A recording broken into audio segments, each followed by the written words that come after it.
الحمدللہ وحدہ لا شریک لہ والصلاۃ والسلام علی من لا نبی بعد۔ بچے کی پیدائش پر بیٹا ہو یا بیٹی، ان کی پیدائش پر جانور کا ذبح کرنا جنہیں عقیقہ کہتے ہیں، مستحب اور افضل یہ ہے کہ بیٹے کی پیدائش پر 2 بکرے یا 2 بکریاں یہ ذبح کی جائیں، اور بیٹی کی پیدائش پر 1 بکرا یا 1 بکری ذبح کی جائے، یہ افضل ہے۔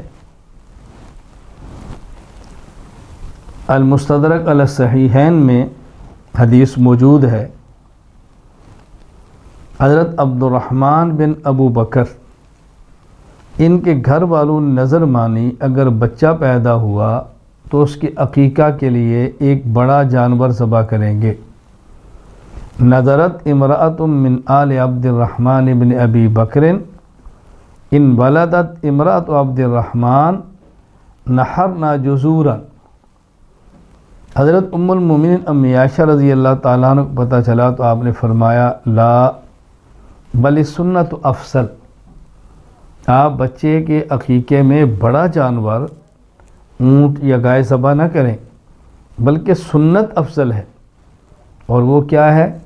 ان الغلام شاتان مکافئتان وان الجاریت شاتن، کہ بچے کی طرف سے، بیٹے کی طرف سے 2 بکریاں اور بیٹی کی طرف سے 1 بکری، یہ افضل اور مستحب ہے۔ لیکن اگر کوئی شخص اپنی طرف سے بچے کی پیدائش پر اونٹ یا گائے یا بھینس بطور عقیقہ ذبح کرنا چاہے تو جائز یہ بھی ہے، ناجائز نہیں ہے۔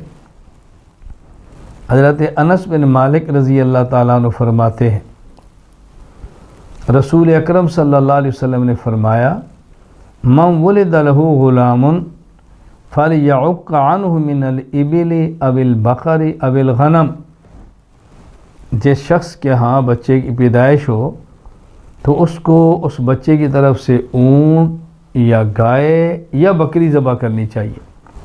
یہ حدیث المعجم الصغیر لطبرانی کے اندر موجود ہے۔ اللہ کے نبی صلی اللہ علیہ وسلم اجازت دے رہے ہیں تو پھر دوسرا کون ہوتا ہے اس کو منع کرنے والا؟ جواز میں کوئی شک نہیں۔ اسی طرح المعجم الطبرانی میں روایت موجود ہے، حضرت قتادہ فرماتے ہیں ان انس بن مالک کان یعق عن بنیہ الجزور، حضرت انس بن مالک رضی اللہ تعالیٰ عنہ اپنے بچوں کی طرف سے عقیقے میں بڑا جانور ذبح کرتے،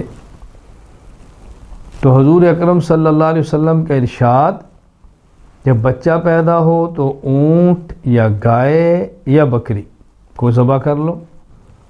حضرت انس بن مالک رضی اللہ تعالیٰ عنہ کا عمل کہ وہ بچے کی پیدائش پہ اونٹ ذبح فرماتے، اس بات کی دلیل ہے کہ عقیقہ میں بڑا جانور ذبح کرنا جائز ہے۔ لیکن ام المومن امی عائشہ رضی اللہ تعالیٰ فتویٰ دے رہی ہیں کہ افضل یہ ہے کہ ان کی بجائے بچے کی طرف سے 2 بکریاں اور بچی کی طرف سے 1 بکری عقیقے میں ذبح کریں، تو افضل ہونا الگ چیز ہے، جائز ہونا الگ چیز ہے۔ ہم آج کی مجلس میں یہ سمجھا رہے ہیں کہ افضل بچے کی طرف سے 2 بکریاں اور بچی کی طرف سے 1 بکری یا بکرا ہے، لیکن اگر کوئی شخص اپنے بچوں کی جانب سے اونٹ یا گائے بھی ذبح کرنا چاہے عقیقے میں تو اس کی گنجائش موجود ہے، یہ جائز ہے۔